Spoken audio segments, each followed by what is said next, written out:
여러분들 안녕하세요. 김원호TV의 김원호입니다.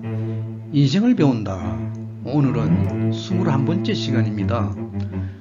오늘의 주제는요, 징기스칸의 매. 징기스칸의 매에 대해서 강의를 하겠습니다. 간단하게 줄거리를 소개하면요, 다음과 같습니다. 먼저요, 왕년의 그 웃음 박사로 유명한 황수관 박사에 대한 이야기를 좀 하고요. 여러분들 잘 알고 계시는 징기스칸, 애지중지하게 징기스칸이 키우고 있는 그 송골매, 매에 대한 이야기를 좀 하겠습니다. 그리고요, 그 유명한 그 태국의 틱낙한 스님이 있잖아요. 이분의 화를 달래는 법에 대해서 좀 이야기를 하겠습니다. 그래서요, 나름대로 결론을 내리겠습니다. 아직도 구독, 좋아요를 누르지 않으신 분은 눌러주십시오. 오른쪽 아래에 빨간색 구독 버튼이 있습니다. 보다 좋은 내용으로 보답하겠습니다.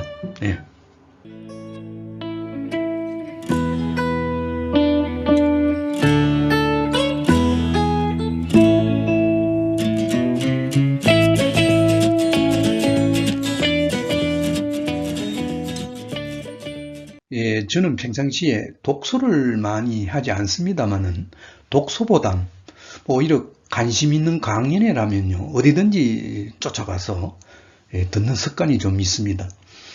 그 옛날 중학 시절 때 담임 선생님의 그 통큰 생각이 저를 잘 인도해 주신 것 같아서 늘 고맙게 생각하고 있습니다. 몇 년 전에 그 대학교에 있는 그 평생교육원이 있죠. 그곳에서 강연을 들은 적이 있습니다. 강사는요, 그 유명한 신바람 웃음 박사라 그러죠. 소위 황수관 박사가 하시는 그 강연회입니다. 지금은 타계하시고 안 계십니다만은 그분의 강연을 이렇게 듣고 있으면요, 주로 이런 내용 같습니다. 자주 웃으면 누구든지 건강하게 살 수 있다 라고 하는 그런 내용입니다. 늘 그렇게 강조를 하신 적이 있죠. 그분의 얼굴 모습을 잘 보면 좀 무서워 보입니다만은 늘 억지로 웃으려고 하는 그 모습이 푹 인상적으로 보였습니다. 이 각박한 세상에 웃어야 할 일은 별로 없지만 그럴 때마다 그냥 웃기만 하면 그 웃는 그 모습이 무서워서 또 웃게 된다라고 하는 조그마한 원리를 갖고 계시는 것 같습니다. 그래서요, 매일매일 화내지 말고 웃으면서 산다면 아픈 병도 낫고 건강하게 오래 살아갈 수 있다라고 하는 거죠. 그래서요, 이런 예를 들었던 것 같습니다. 인간에게는요, 동물에게 없는 것이 딱 하나 있다고 이야기를 하셨어요. 그것이 뭐냐? 웃음보라고 합니다. 그래서 이제 집에서 키우는 개를 한번 웃겨보라고 합니다.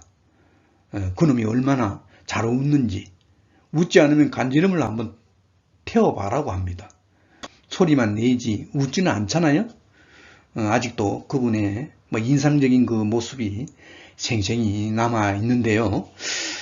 그래서요, 웃고 사는 것이 얼마나 중요한 일인가 하는 것을 새삼스럽게 깨달았습니다.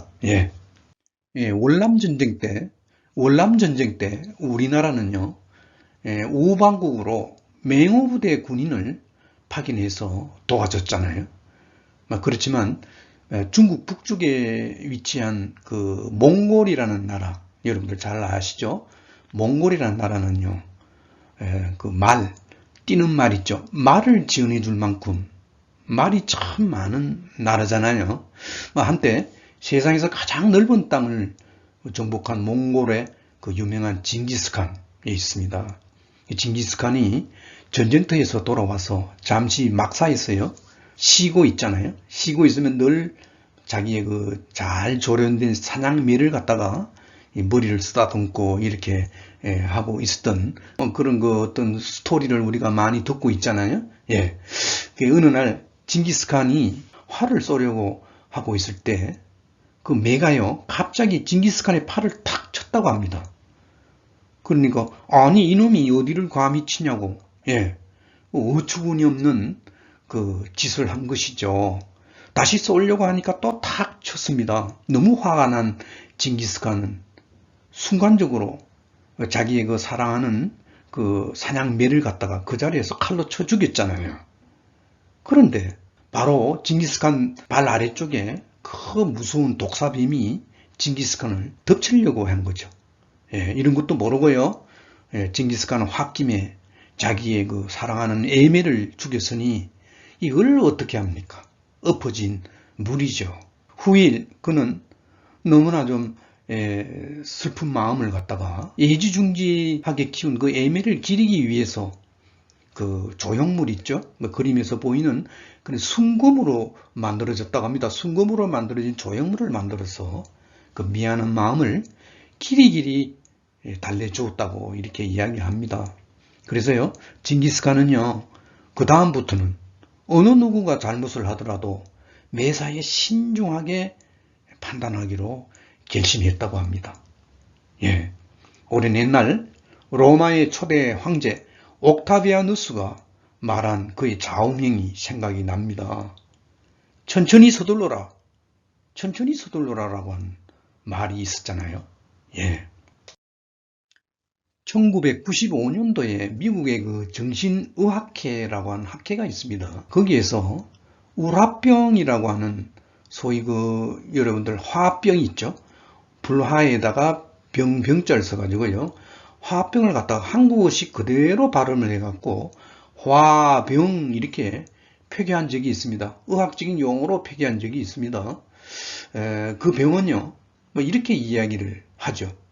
화를 참는 일이 반복되고 반복되면 스트레스성 장애를 일으키는 신경질환이다. 이렇게 이야기를 한다고 합니다. 우리 한국인에게서 가장 많이 보이는 특이 현상의 병이라고 이렇게 이야기를 했었죠. 그 이유인즉 우리 한민족은요, 그 문화 특성상 자신의 감정을 분출해내기보다도 오히려 잘 참는 것을 미덕으로 여기는 성품을 갖고 있기 때문에 그러한 하나의 그 화병이 일어난다 라고 하는 거죠. 정신의학적으로 화가 일어나는 그 증상에 대한 과정을 이렇게 보면, 진행 과정을 보면요, 이렇다고 합니다. 먼저 화가 나면 자극을 받는 충격기를 거쳐서 그 다음에 갈등기로 이어진다고 합니다. 예, 이 갈등기의 환자들은 근본적인 어떤 문제 해결보다도 차츰차츰 자신의 불행을 그대로 받아들인다고 하는 마음, 즉 뭐라 할까요? 운명이라고 이렇게 생각을 하는 거죠. 그래서 이제 그 다음에는 신체의 그 정상, 정후라 그럽니까? 신체의 정후가 나타나는 정상기의 단계로 이행을 한다고 이렇게 이야기를 합니다. 예. 여러분들 태국의 그 유명한 틱낙한 스님 잘 알고 계시죠? 예, 지금 연세가 아마 96세 정도 된다고 하는데요. 예, 화를 다스리는 법을 몸소 깨달았던 것 같습니다. 그 그림에도 보입니다만은 그분의 저서 마음에는 평화, 얼굴에는 미소라고 하는 책에서 다음과 같이 이야기하고 있습니다. 잠시 소개하자면요.